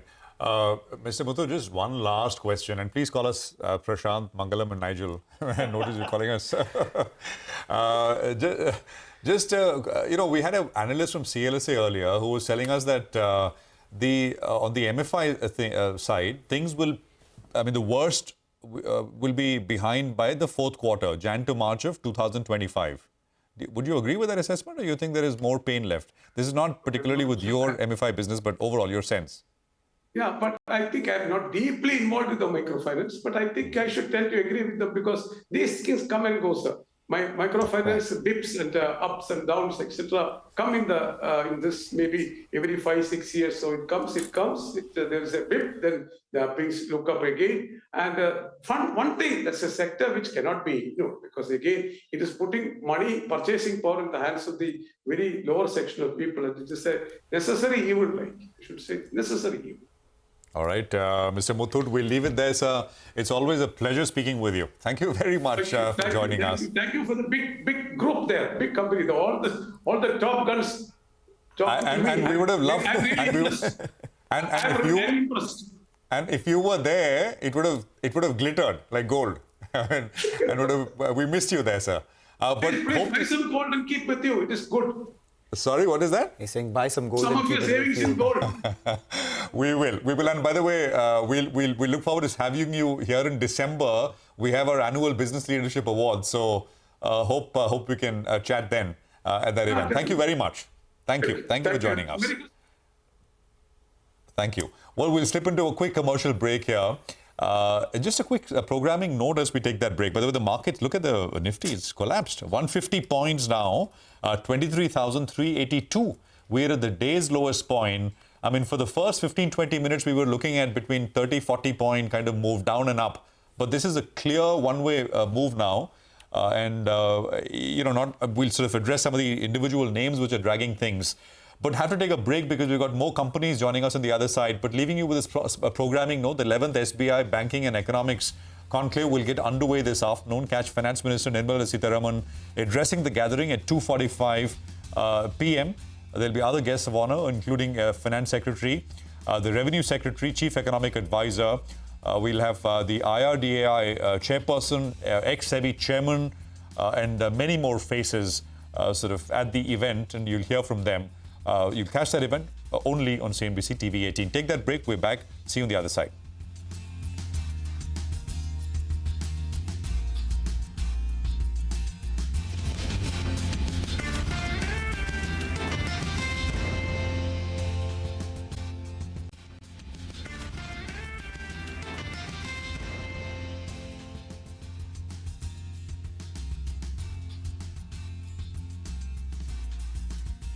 Well, it's a hot knife through butter. That's exactly what the market is right now. 170 points on the Nifty, 23,350, now comfortably below the 200-day moving average. The mid-cap index has it worse. And we were talking about how the IT stocks have not been doing well, right? Look at Wipro, down almost 4%. LTI, Mindtree, these are Nifty stocks that we're talking about, down about 4.5%. Infosys itself down 3%. And giving company to IT on the way down is a couple of these pharmaceutical names as well. So we have Dr. Reddy's, which is down about 4% as well. And then we're seeing some traction on the downside for a couple of these consumer names. Trent, for instance, had been a bit of an outperformer in the previous week after the sell-off that we saw in the week before that. Now comes back to its selling ways, down about 2%. Britannia too. Over the last 3 trading sessions, the stock has lost about 15%. So keep an eye out on all sides of the market, which are seeing a broad-based sell-off right now. The other stock on our radar on that note is EID Perry. The company reported a weak set of second quarter numbers. The one that did well for them was the distillery segment. The revenues grew, but the profitability out there under pressure. So we do have with us Muthu Murugappan, who's the CEO of EID Perry, joining us. Thanks a lot, Mr. Murugappan, for joining in. You know, distillery, the revenues grew. I presume that is on account of increased capacity out here. So if you could give us a sense of, you know, what the capacity utilization, what the volumes in this quarter were, what are you targeting for the end of this year and next year as well as more capacity comes on stream? And when does operational performance stabilize as utilization increase? So on a steady state, what is the kind of EBITDA that one should look at specifically in your distillery business? Yeah, Mangalam, very good morning. Thank you for having me on the show. The distillery segment has done well from a volume and throughput basis. Now, this is on the back of, yes, as you rightly said, increased capacity which has come on stream. We are also fulfilling our ethanol commitments. We also have a strong ENA business in Tamil Nadu, and this has contributed towards good growth in this segment. We ran at about, I would say, 80% of capacity utilization. We're starting to see some pressure now, and this is because of lower molasses availability. It's been a tough last 2 seasons in Tamil Nadu on account of poor rains. So this has impacted feedstock availability. So we're starting to see some pressures right now. From a margin perspective, I think we have seen a dilution of margins. We've seen a dilution of margins because of lower recovery on the cane side. Also, I think the ethanol blending policy pertaining to sugarcane-based feedstock took a brief hiatus, and I think that has also put some pressure on the margins. Beyond this, from a sugarcane ethanol perspective, we've seen consistent increases in the FRP. 2 years ago, it was rupees 3050 per ton. It's currently rupees 3400 per ton. And obviously, this raises your input cost. With capacity addition, the fixed cost positions of the industry at large has moved up as well. But unfortunately, we've not yet seen an upward revision in the ethanol price. So this has diluted margins to around 6.5% to 7% at a EBITDA basis. 5 quarters ago, we were perhaps around 16% EBITDA margins, sort of trending towards north of 20. But there's been significant margin dilution in the last 4 or 5 quarters. All right. Hi, Mr. Murugappan. Good morning and thanks a lot for joining in. This is Nigel on this side. When we chatted earlier, I think we were talking about volumes of around 16 to 16.5 crore litres. Do you stick by that for this year? If you could help us out, what is the volume target? And since margins have got diluted, some part of that could be because of the startup costs, I'm guessing. Do you expect margins to recover a little bit in the coming 2 quarters? Very good morning, Nigel. I think this year we will sort of move north of 17 crore litres. Okay. That's where we expect volumes to land. Yes, we did have some operational issues as we started up our larger distilleries, but I think that has settled down right now. So profitability will pick up then in comparison to Q2, right? I think the real lever, Nigel, as I mentioned a few minutes ago, is the upward revision in price, because you've got cane costs which have moved up significantly, and also a fixed cost position which has moved up. So I think the real lever is the upward revision in the ethanol prices, and I think policymakers are, at least we understand that it's being discussed. I think industry has made some representations. I think the real lever in terms of moving those margins up will be that, because I think your cost positions have significantly moved up on the other side. We will still run our distillery, but at a muted contribution, because we can't, unless it's negative contribution, then you're forced to, or you don't have feedstock availability, then you're forced to stop. But ideally at positive contributions, you would run distilleries. But we set up all of this capacity envisaging a 20% EBITDA margin over a couple of years. But when you're down to 6-7%, then that significantly delays your paybacks and all of your return metrics. Mr. Murugappan, good morning. In the con call, you mentioned that white premium, the difference between the price of raw sugar and refined sugar, that is going to come off. Are you expecting the sugar business to get impacted? And if you could quantify that? So Prashant, that's pertaining to the sugar refinery. It's in an SEZ in Kakinada, so that's an all-export refinery. So it largely imports raw sugar, refines, and puts refined sugar back into the global market. yes, the white premiums have come off, and that has dropped the spreads. And white premiums have largely come off because there's been more supply put into the global market from parts of Europe and parts of Asia. So we are seeing a challenging H2 on the refinery business. Perhaps we see spreads now normalizing around the sort of May timeframe. But I think H2 will be a challenging period for the refinery business. All right, H2 will be challenging for the refinery business as well. Muthu, amidst all of this, the growth driver for the company on a very slow base, or small base, would be your consumer division, your CPG business. If you could tell us, what does it stand at right now in terms of a revenue run rate? Where do you expect it to be? And operationally as well, what are the steady state margins? By when do you expect to break even here? So Mangalam, the CPG business is about 450 crores, a healthy growth of, I think, close to 70% sort of H1 to H1, largely on account of launch of the staples line, which is really dal, rice, pulses, and millets. So this is obviously a segment we are betting on. We've got a multi-decadal view on this business. I think the current run rates will I would say they will continue and perhaps even move northwards of this for the rest of the year. We will continue to invest and grow this business going forward. Do you have any aspirational target here in terms of how big do you want it to be as a proportion of your overall sales, and by when does it break even since you're investing? So yes, there are certain internal aspirations, and I will sort of refrain from any guidance here. But I think what we're aspiring to exit the decade with is a substantially larger business, a couple of X of where it is right now, and a high single-digit EBITDA margin, high single-digit percentage EBITDA margin. All right, very quickly, Mr. Murugappan, before we let you go, if you could help us out with, if in case there's an ethanol price revision, what would your expectations be? What's the wish list according to you? And also, if you could tell us a rough timeline by when you expect this to happen? So I think the industry at large and the industry bodies have as well, Nigel, made representations to the policy makers.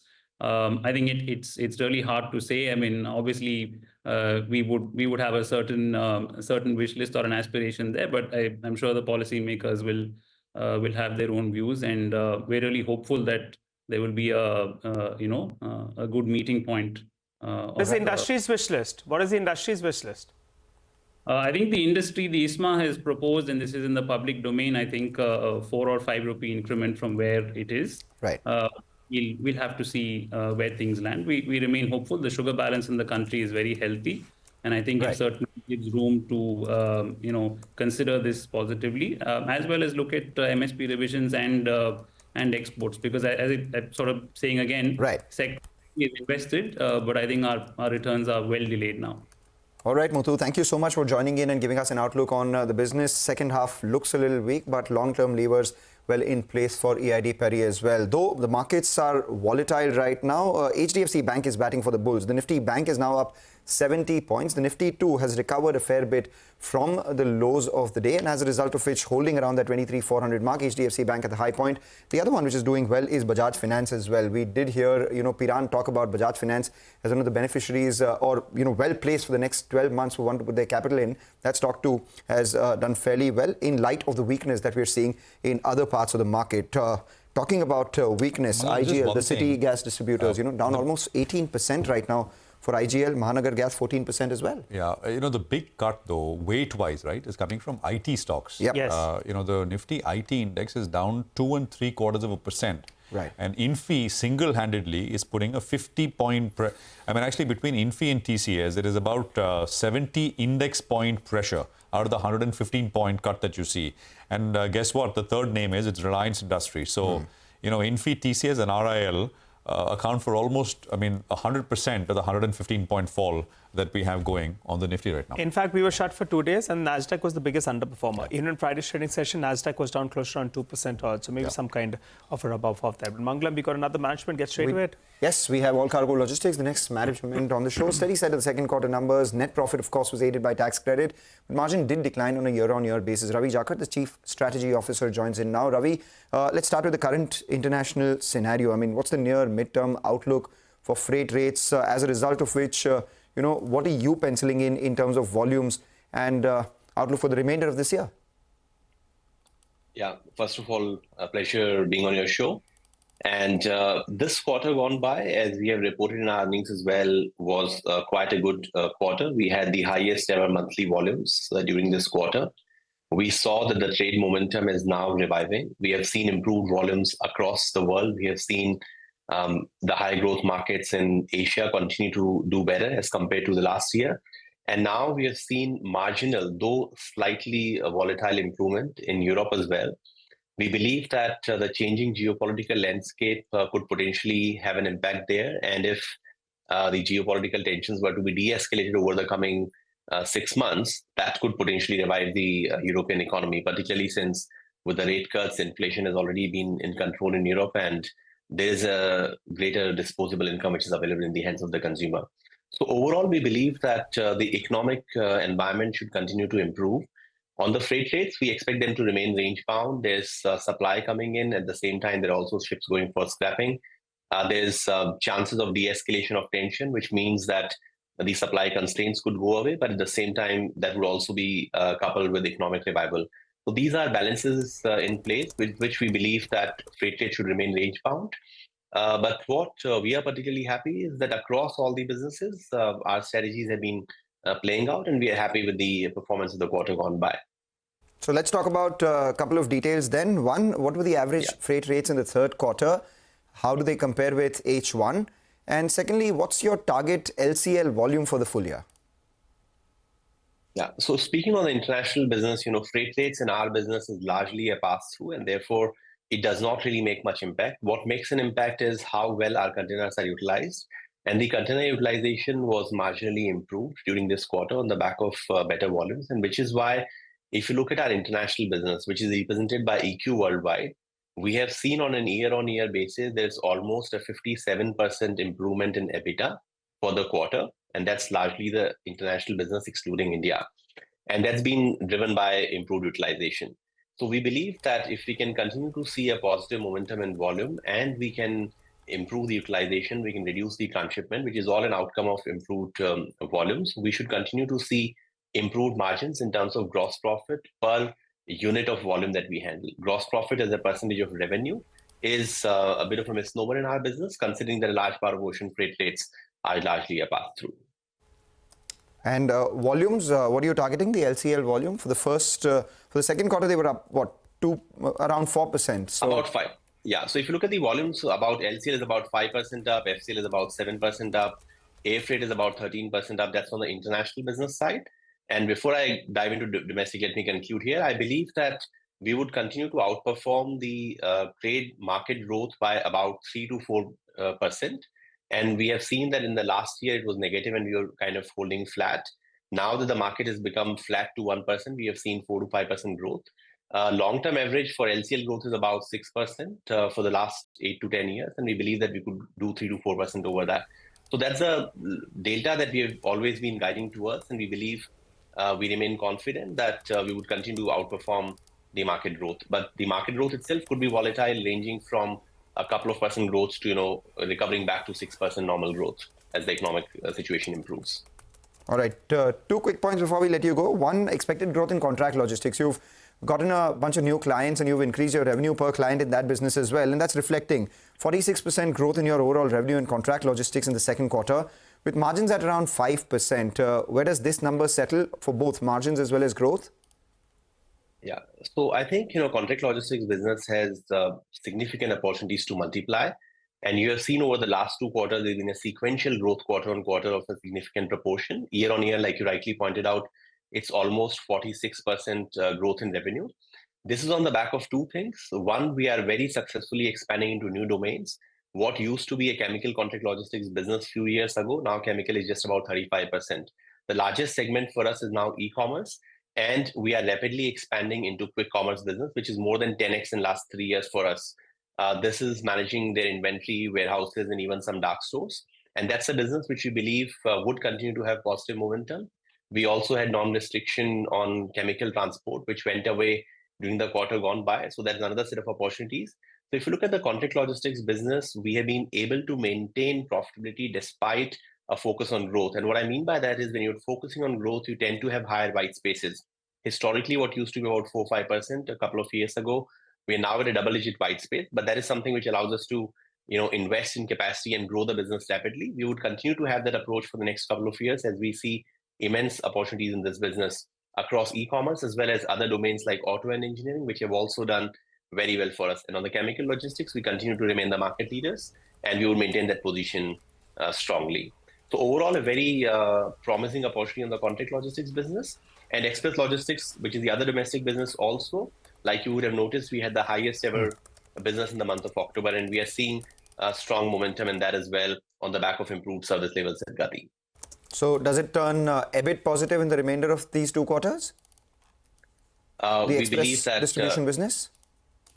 Express distribution should turn towards the EBIT positive with the performance that we are seeing. All right. All right, we'll leave it there. Thank you very much for joining us. Interesting conversation, and hope to speak with you soon again. Thanks indeed. Markets recovering a little bit, about 50-60 points off the day's low, but we're still down about 100 points. It's a triple-digit knock, 23,430 is where we're at. And the point is, so many single stock accidents in that sense, with all the city gas distribution companies down, all of them down. At least IGL and MGL down over 10%, Gujarat Gas down 5.5%, GSPL is down sharply, and many more. Honasa is down 20%.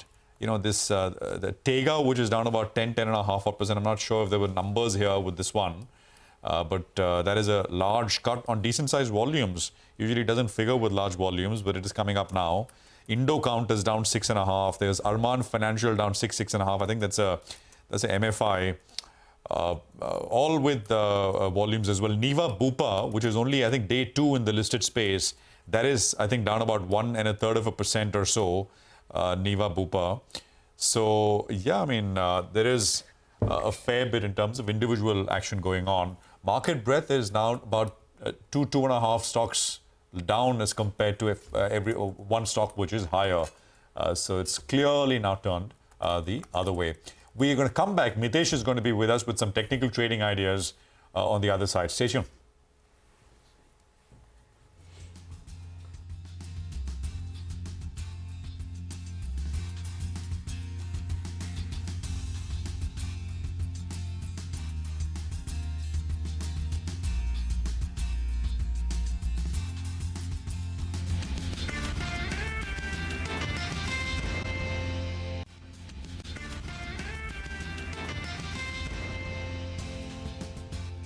Welcome back. Well, the Nifty has recovered close to around 100 points from the low point of the day. And Grasim, they spoke about the paints penetration really picking up. They're saying their reach is increasing as well. And they are sounding very, very optimistic about business. So after starting off in the red, that stock has seen a good recovery. The other one, and the reason that the markets are recovering and one end is being held up, is because HDFC Bank, it went down to around the 50 DMA, the 100 DMA, but it's taken support around those levels. So 1,680 to around 1,700, that's the extremely crucial mark. The stock has bounced up those levels, and that's holding one end up. Mitesh Thakkar is back with us. Mitesh, 100 points bounced from the low point of the day, but is it sustainable? Well, time will tell. Your take, and what about the individual stocks? Morning, Nigel. So I think, one, it is the Bank Nifty, as you rightly highlighted, is the one which is taking the lead, and HDFC Bank is one of the recommendations. I think the entire hope of, a reversal will lie with how the Bank Nifty goes on and the stock of HDFC Bank does. My sense is that once the Bank Nifty manages to cross 50,350, and we had a high of 53.67 a few minutes back, sustaining above 50,350 for about 10, 15, 20 minutes should suggest a breakout, and we could see a pullback to about 50,520, and in a good case scenario, 50,640. So I think keep a watch on Bank Nifty. That would be the index which would be important for today. And on the trading calls, as I said, HDFC Bank is a buy. Keep a stop at about levels of 1,700 or maybe 1,698, and look for target of around 1,750. While Granules for me is on the sell side, it's breaking below that key support of 540, 538 zone. So keep a stop at about 540, sell for targets of 505. HDFC Bank holds the key for today's recovery. Thanks a lot, Pradesh, for joining in and giving us all of those details. Let's focus on the bright spot, though. You have aluminium that's twinkling today, and that's because LME prices are up 5% on Friday. The reason was China announced withdrawing the export tax rebate for aluminium as well as copper effective December 2024. Now, this rebate on exports of aluminium as well as copper in China was earlier at around 13%. Now, China's aluminium exports have moved up drastically in the first 10 months of this calendar year and should end up this year at around 6.5 to around 6.6 million tons. Now, Chinese aluminium exports, they represent close to around 15% of China's aluminium production and close to around 20 to 22% of the production outside China. Aluminium exports from China are expected to decline from December 2024, and that's what in turn could support aluminium prices. So owing to the surge that you've seen in aluminium prices, we have Nalco, which is the biggest gainer, followed by Vedanta as well as Hindalco, the bright spot, so to call it, in an otherwise wobbly market. Tell you what, we'll slip into a short break though. On the other side, our special segment is The Economy. Lata will be in conversation with Ashish Gupta of Axis AMC on his latest report on domestic mutual fund inflows may no longer be sufficient to keep stocks elevated. Stay with us.